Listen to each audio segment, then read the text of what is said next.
We're here today at Lansdowne Elementary School on Alma Road in Lansdowne to celebrate the 50th anniversary of the school you see behind me.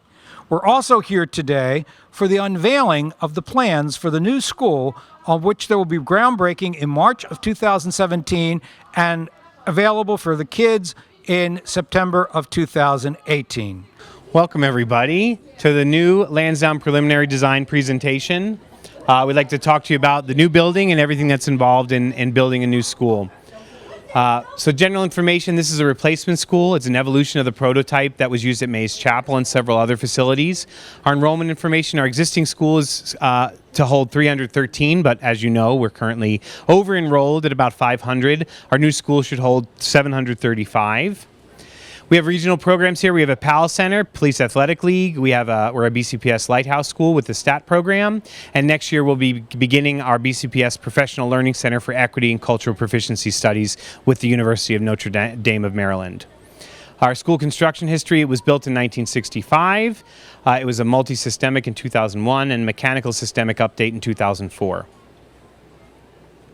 This is a site plan of our current building. You can see the PAL Center and the field use. The new building will be placed on site, and you can see the red dotted lines will kind of illustrate where the building was. We have a geothermal well field that will be put under the existing soccer field that exists now, and the building will be built towards the back corner of the property. The building's divided into two main areas, public and private. There's the main entrance and the entrance for Parks and Rec. Everything to the left of the red dotted line is public space that can be locked off from the private space if there's parent events or anything happening in the evening.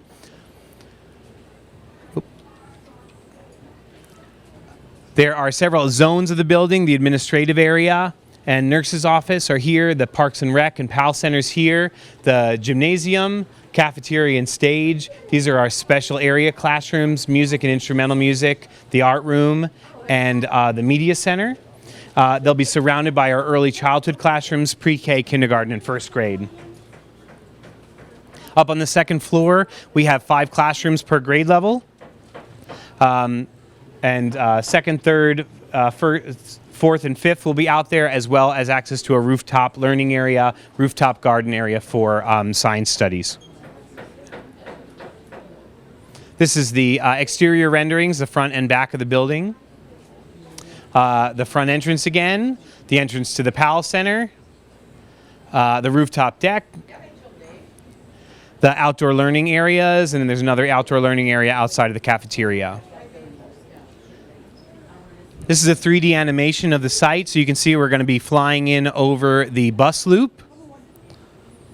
From the bus loop, you'll have a view of the rooftop garden, the solar panel learning area, and the main entrance.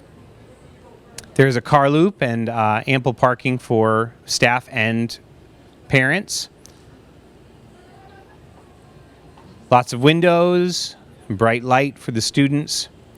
In the center of the 2 wings of the classroom area, we have a small playground that's closed in for the early childhood programs in kindergarten.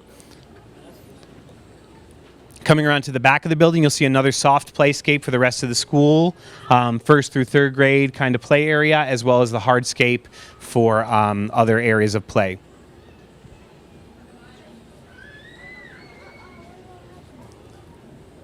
There's an exterior learning space out here off of the main hallway of the building. This is the main corridor of the building. There's another exterior learning space, and there's one also out here outside of the cafeteria. Coming around to the service side of the building, this area is kind of enclosed by a partial wall, separating the public from the deliveries and trash and things like that that's coming in. The front of the building, coming back around to the front, this is the entrance to the PAL Center. The PAL Center will be located inside the building. They'll have access to the cafeteria and the gymnasium. And then we're back to the front, and there's another shot of the rooftop learning area. So some special features of the building is we will have some collaborative learning areas spread out.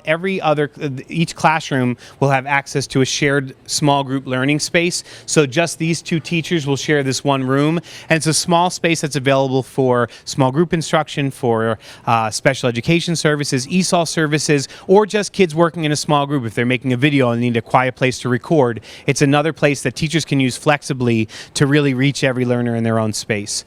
This is the view of it from the corridor, and there'll be ample supervision because of large windows into that space, and they'll only be accessible through the classroom, so the kids in there can't leave into the hallway. This is the media center. There's a few areas we'd like to highlight.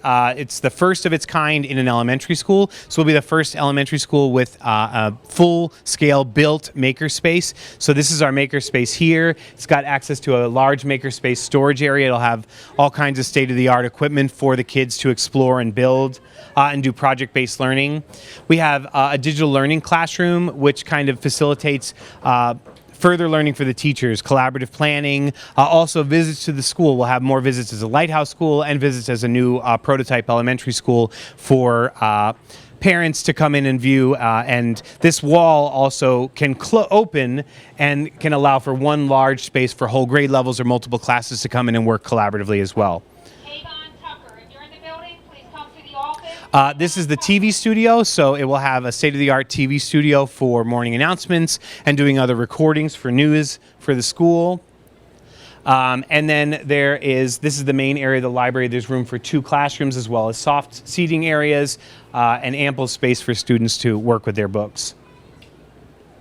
So timeline, design kickoff happened in November. Advertisement for bid will happen in September of this year.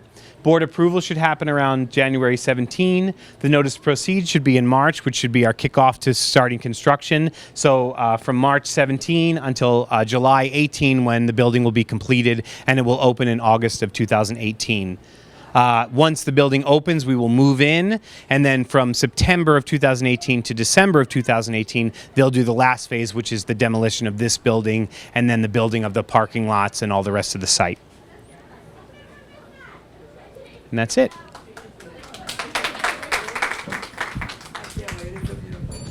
Anybody have any questions?